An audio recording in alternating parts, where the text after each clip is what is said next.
nakakatakot dahil gusto nating makatulong sa ating bayan, magkaroon ng boses ang bawat Pilipino. Pero dito parang pinag-hede-hede ka pagkatapos itatapong ka. Basag ang ulo ng sanggol. Moving forward, may implikasyon ba ang concurrence niya na walang automatic constitutional violation sa pakikipag-cooperate sa ICC, sir? Sir Harold, please, with the honor. Hanggat ang isang question po ay novel at hindi pa malinaw ang posisyon ng lahat ng participants, pwede nilang i-take yung safe na side na hindi pa tayo sure kung valid o hindi. Alright, bigyan ka namin ng benefit of the doubt na hindi pa tayo sure. Pero would you kindly do us a favor? Can you decide quick? And in the meantime, huwag niyong tapakan yung procedural rights ng isang tao, yung kanyang fundamental right to liberty. Kasi po, ang ating konstitusyon ay ginawa para protektahan ang individual rights. Individual ha? Hindi po collective rights. Individual rights ng bawat mamamayan. Kapag nakita ninyo na kahit isang tao lamang ay natatapakan ang kanyang karapatan na maging malaya without due process of law, nasa inyo po na dapat siyang protektahan. Get out of your way na dapat siyang ipagtanggol. Huwag po dapat kayong umiwas sa inyong responsibilidad sa pamamagitan ng pagiging ambiguous sa inyong decision at pagiging indefinite at lalong-lalo na sa pagiging mabagal sa paglabas ng inyong desisyon at pinapabayaan ninyo na hindi sure yung gawain ng isang citizen at hindi rin sure yung gawain ng executive. Sila ngayon parang pusa at cat and mouse na naghahabulan, hindi sila sure kung ano ang legal o hindi. Malay po ninyo, mas malaking evil ang pinabayaan ninyong nangyari dahil dyan, nagkatutukan na nga po sa Senate on the one hand, si Senator Bato de la Rosa, valid yung kanyang belief na okay lang na tumakbo siya dahil illegal yung warrant. On the other hand, contrary yung belief ng law enforcement. Yan po ay recipe for disaster. At kapag pinabayaan po ng isang fundamental institution ng ating gobyerno yung ganong disorder, ay hindi po ako naniniwala na ginagawa ninyo ang trabaho ninyo. At the very least, maging klaro po kayo sa inyong reasoning, sa position na tinitake ninyo, at huwag nyo pong i-delay yung pag-decide ng mga novel and may malaking implication na legal questions na katulad na ito. Thank you very much, Attorney Respicio. At ngayon naman po, yung susunod nating katanungan ay pwedeng sagutin po ng ating pong dalawang guest panelists. Paano ninyo binabasa ang pananaw ni Justice Lionel tungkol sa International Accountability Mechanism? Attorney Garcia? Pakiulit. Paano po ninyo binabasa ang pananaw niya tungkol po sa International Accountability Mechanism, sir? International Accountability Mechanism. Mechanism. Okay, yung nakalagay po sa ating saligang batas ay we adhere to the generally accepted principles of international law as part of the law of the land. Ano po? So, yung mga territoryang pinapasukan po natin becomes part of our laws, local laws. Pero meron po tayong general na patakaran that when the treaty we entered into is in conflict with a local law, the local law prevails. That's the general rule. Pagka yung trattoria natin in conflict with our constitution, obviously the constitution prevails. So that is where we are at right now. So determining yung up to what extent can we respect the treaty or the Rome Statute, the Treaty of Paris, pinirmahan natin para bigyang buhay yung mga nakasaad doon sa Rome Statute vis-a-vis our local law, which is RA 9851. Ano po? So gusto natin dyan ngayon, because this is a case of first impression, kailangan mabigyan natin ng talagang magandang pagkakataon ng ating hukuman, ng ating Korte Suprema, na ito ay mailahat ng mabuti sa atin, para sa atin today, and sa atin sa mga darating na araw when we are confronted with the same issues. And hopefully this is not going to arise anymore. Ano po? So accountability-wise, we go by yung ating batas. It's our laws more than anything else. Yun yung ating basihan. Attorney Harold, please. Thank you very much, General Garcia. Ang problema sa ating mga Supreme Court Justices, parang mga vlogger din itong mga ito. Ang hilig mag-side comment na hindi naman part ng main issue ng case. Ang tawag po yan sa mga desisyon, obiter dictum. Umiwas ka ng obiter dictum at i-resolve mo lamang yung main issue. Sila na rin ang nagsabi, ang main issue lang dito ay okay bang i-serve yung warrant na hindi dumaan sa local courts. Pero bakit siya mag-state, gagawa ng statement about international accountability? And that is precisely the question na dapat sagutin nila sa main case. Ibig sabihin, yung statement na yun ay misleading and loaded. Kasi ina-assume nun na meron na kagad international accountability. Kahit hindi niya expressly sabihin na meron o wala. Pero bakit mo dinidiscuss? Pinapahanigan mo na ba? Pinaparinggan mo na ba? Hindi naman yun yung main issue. Ikaw na mismo ang nagsabi na hindi natin issue at this point kung valid o hindi. Or kung may accountability or responsibility under international law, under that warrant from the ICC. Therefore, huwag kang mag-comment about international responsibility as regards that warrant of arrest ng ICC. Lecture sila ng lecture about judicial restraint na huwag tayong magmadali. Eh kapag makapag-side comment at makapag-obiter dictum, ganap na ganap, kitang-kita kaagad ang kanilang posisyon, basang-basa na kaagad. Huwag po ganon. Wala pong silbi yun. Thank you very much, Attorney Harold. Sa tingin po ninyo, may mensahe ba ang concurrence niya tungkol sa limits ng executive power, sir? Ang concurring opinion at mga separate opinion po, wala pong implication yan sa main opinion. Ang na-upload lang po ay yung majority opinion ng members ng Supreme Court. Well, maganda siyang pag-aralan for academic purposes sa law school. Pero ilan lang naman ang interesado dyan. Mga naggagaling-galingan sa law school, pero pagdating sa totoong buhay, hindi naman kayang ipagtanggol yung karapatan ng mga mamamayan. Wala namang relevance sa totoong buhay ng ordinaryong taong bayan. Pero kung magdadadada about theory, akala mo perfect na perfect. Pero anong implication yan sa ordinaryong mamamayan? Anong epekto niyan sa kanilang buhay? Masarap kang pakinggan, pero hanggang theory ka lang. Pero pagdating sa gawa, meron ka bang consequence? Wala. Sila. Yun yung consequence nila. Yung basic na obligasyon nila na protektahan ang karapatan ng individual na mamamayan, hindi nga nila magawa eh. Pero kapag magdadadada, in theory, pagdating sa desisyon, ang haba without saying anything. Walang practical consequence. Therefore, walang consequence sa buhay nating mga Pilipino. Ang piniplease nyo lang mga sarili nyong tenga at sarili ninyong mga barkada. Pero wala pong napiplease yan na ordinaryong mamamayan. Kaya po, hindi nyo sila masisisi kung galit sila sa inyo dahil hindi nyo sila nakakausap ng maayos. Thank you, Attorney Harold. Alam mo, minsan nakakapagpag ng damdamin, nakakaiyak po pag nakikita ko si Attorney Harold kasi minsan sabi ko, saan kumukuha ng lakas to? Lakas ng loob, yung kaniyang lakas ng pananaw ba? At yung ramdam ng pagmamahal mo at malasakit niya talaga sa tao, sa mga Pilipino, nararamdaman ko kung gaano kasidhi. Kaya pag nagsasalita siya, sa totoo lang, palagay ko marami pong nasasagasaan.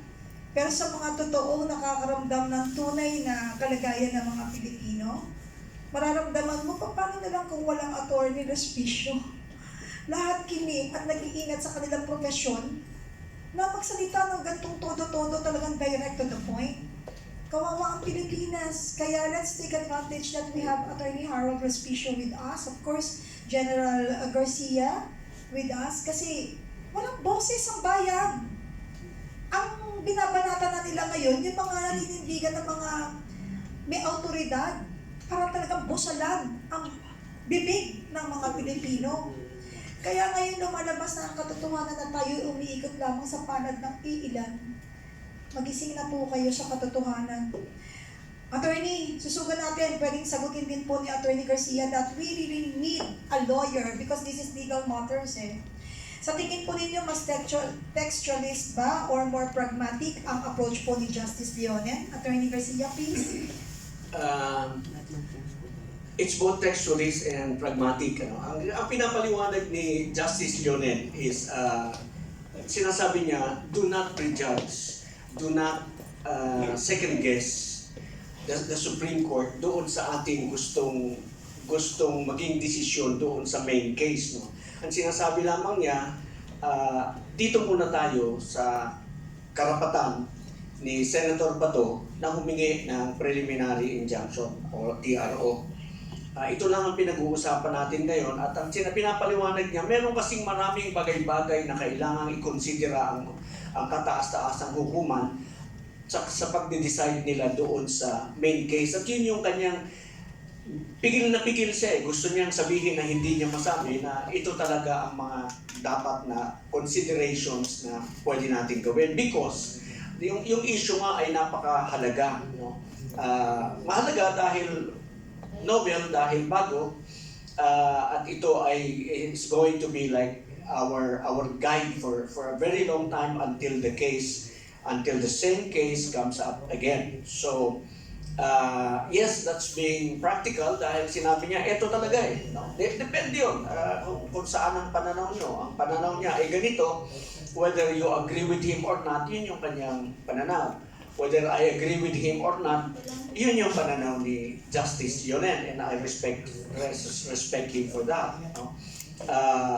Although I can say that I tend to agree more with Justice Javier dahil yun yung talagang pragmatic, dahil talagang sinabi niya, nilusog na nga yung Senado Nagkaputukan na nga dahil gustong arestuhin. At saka sinasabi niya, bakit aantayin mo pang maaresto at ilipad? May remedyo pa ba tayo pag nailipad na yan? Yun yung sinasabi ni Justice Javier, no? And when that happens, more than academic, wala tayo. Pag mag-uusap tayo rito, magsusulat tayo, magandang pakinggan, magandang basahin. Pero, yung taong humingi ng tulong sa atin, wala na rito sa ating jurisdiction. So, yun yung ano. Pero, intindihin natin, unawain natin that Justice Yonen wants this to be like a guide for everybody. Kumbaga parang hindi naman encyclopedia per se, pero parang ganun, so that it's going to be a very good guide, a very good leading case for the bar and yung mga estudyante natin. Okay. Thank you, Attorney Haro. Baka po, meron po kayong sasabihin. Wala po. Pero mga kababayan natin, lahat po ay ginagawa nila para tapakan ng ating mga karapatan. Kung kayo po ay nag-aalanlangan hanggang ngayon, ang dami pong fake news na lumalabas, ang daming opinion na lumalabas, hawak po nila ang mainstream media, hawak nila ang lahat ng ahensya ng gobyerno, lahat ay nagsisinungaling. Pero kung hindi po kayo sigurado kung aling side ang tama, ito po ang napakadali na testing. Kung sino yung pinipigilan nilang magsalita, siya ang tama. Dahil kung lahat ng tao, lahat ng participants, lahat ng panig ay nagsisinungaling na, hindi mo maiiwasan na lalabas ang katotohanan dyan. Because the only way to test the truth is pakinggan mo lahat ng information and make a determination on your own. Judge for yourself. Pero the moment na pinigilan ang isang side na magsalita, alam mo, mali na yung pumipigil dahil takot siya sa katotohanan na lumabas. So sino po ang pinipigilan? Tayo ang pinipigilan. Sinasampahan tayo ng kaso ni Matibag. Lahat ng kumokontra sa Senate, lahat ng mga vlogger na nagsasalita, lahat ng nakikriticize sa gobyerno, may kaso na at pinapatahimik at tinatakot. Maaring makulong, maaring mamatay. Huwag po nating bibitawan ang ating kalayaan. Mabilis na po itong mag-descend. It's a slippery slope towards tyranny, repression. Yan po. Darating na, sa totoo lang po, hindi na, ang next lang naman na nito ay may patayin sila Kinasuhan nyo na po lahat. Non-bailable po yung mga kaso. Nag-iimbento sila ng witness, nag-iimbento ng ebidensya, kaso-kaso, kabila-kabila. Hindi naman meritorious yung case, wala namang valid na basis, para lamang makulong at non-bailable, para mahabang makulong in the meantime, nag-iimbento ng kaso. Nagawa na po nila lahat except may patayin lang sila. Pero hintayin pa ba natin na may patayin sila? Oh. Thank you, Attorney Haro. Sa mga kasama natin, napansin ninyo itong mga individual na kinakasuhan nila. Sila yung boses ng bayan eh. Sila ang boses ng Pilipino.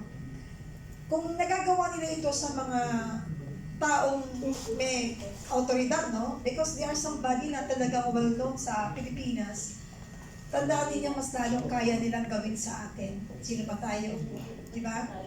So, ang sa akin lang ho, itong platform po ng PDP, itong kampihan sa PDP, is an eye-opener sa lahat ng Pilipino. Hindi porke may pera you can manipulate yung kaisipan at pananaw ng ating ibang kababayan. Dahil marami pa rin po tayo na naniniwala na hindi lamang po pera ang lahat.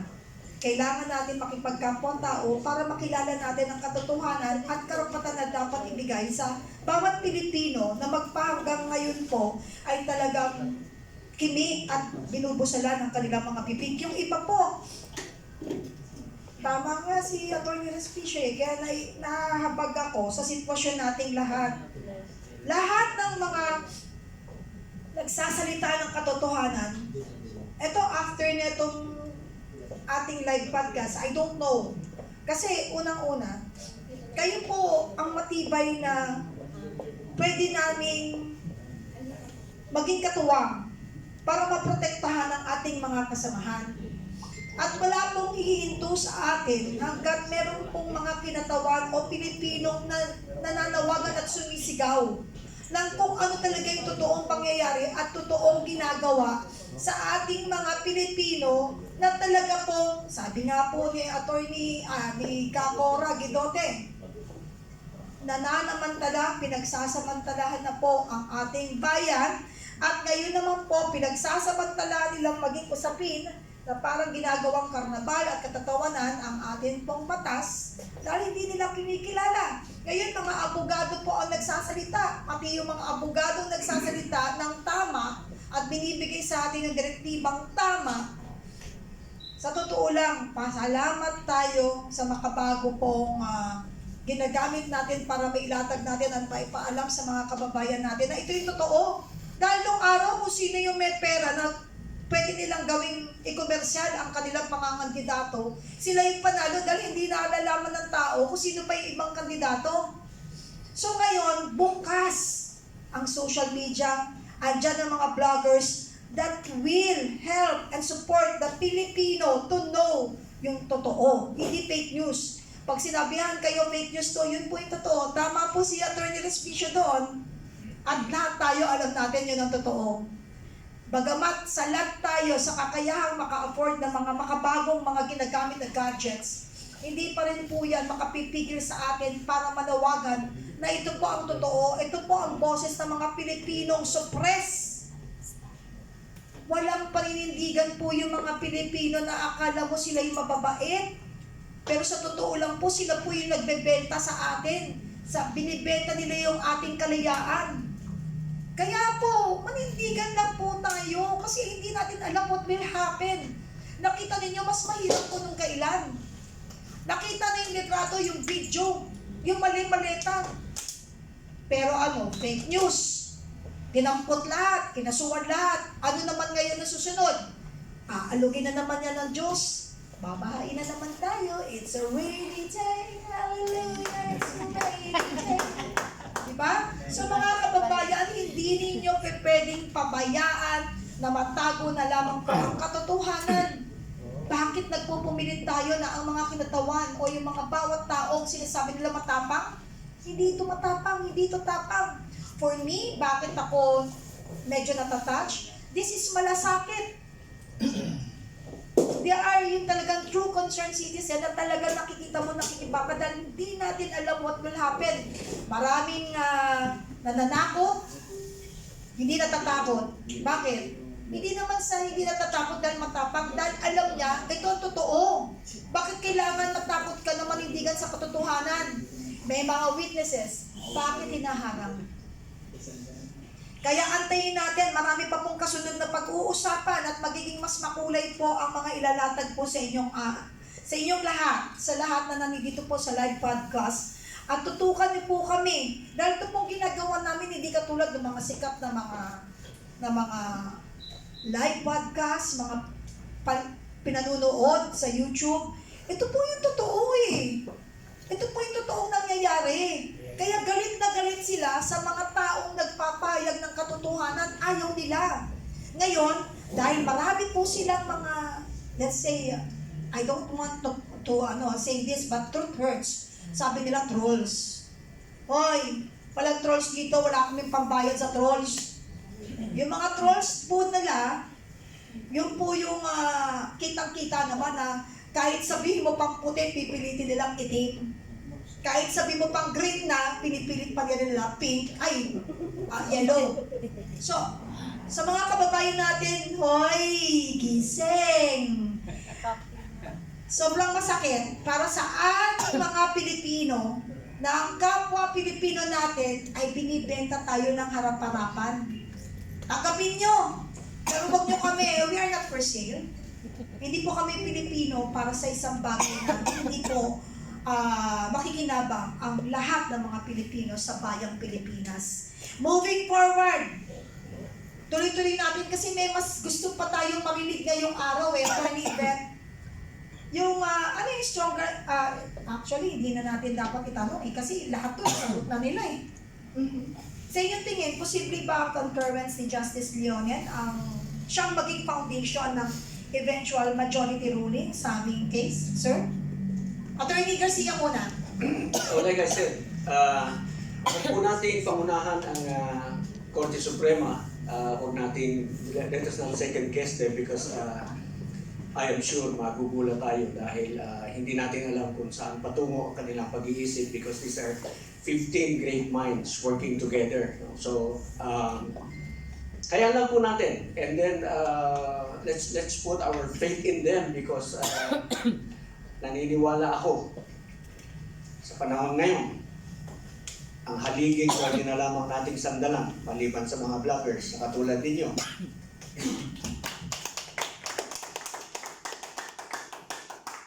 Ay ang ating Korte Suprema. So, whatever they say,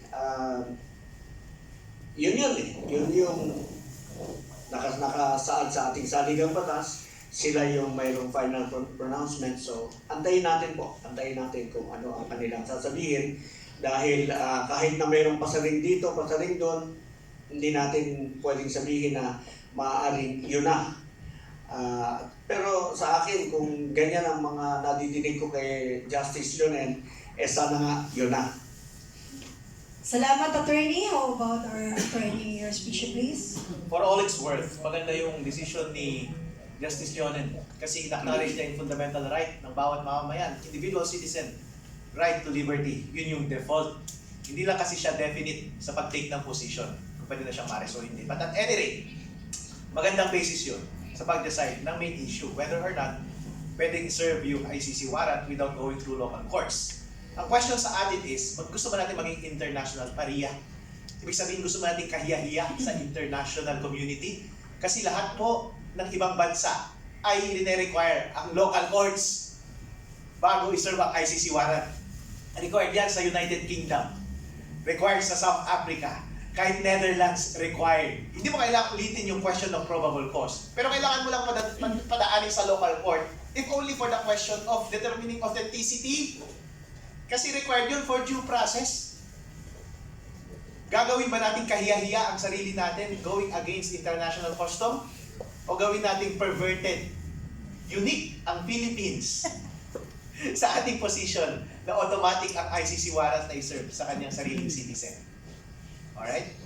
Ang international po, narinig na po natin yung boses ng ambassador ng Japan against siya sa ICC. Ang United States, na sinasabi nilang kakampi ng administrasyon ngayon, siya mismo against sa ICC. Ang Russia against sa ICC. Ang great powers ng international against sa ICC. China against sa ICC. Israel against sa ICC.